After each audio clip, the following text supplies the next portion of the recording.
ഇപ്പോഴും ജെയ്സൺ അലക്സിന്റെ ആത്മഹത്യക്ക് കാരണം എന്താണെന്ന് കണ്ടെത്താനായിട്ടില്ല. ജോലി സമ്മർദ്ദമാണോ അതോ മറ്റെന്തെങ്കിലും തരത്തിലുള്ള മനോവിഷമം ഉണ്ടായിരുന്നു എന്നുള്ള കാര്യങ്ങളാണ് അന്വേഷിക്കുന്നത്.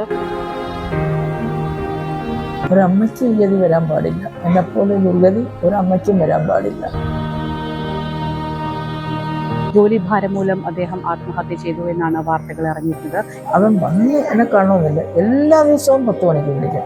10 മണിക്ക് വിളിക്കുമ്പോഴും അവൻ്റെ പരാതികളും പരിഭവങ്ങളും എല്ലാം എന്നെ അറിയിക്കും. എന്നാൽ ആത്മഹത്യക്ക് സമാനമായ രീതിയിലുള്ള ജോലി സമ്മർദ്ദമൊന്നും തന്നെ പോലീസിന്റെ ഭാഗത്തു നിന്നും ഉണ്ടായിട്ടില്ലെന്നും പോലീസ് വ്യക്തമാക്കുന്നു. ഇനി അങ്ങനെ സമ്മർദ്ദവും ഒരു ജോലിഭാരവും ആർക്കും കൊടുക്കാതിരിക്കട്ടെ, ഒരമ്മയ്ക്കും വരാതിരിക്കട്ടെ. അതെനിക്ക് യാചനയാണ്.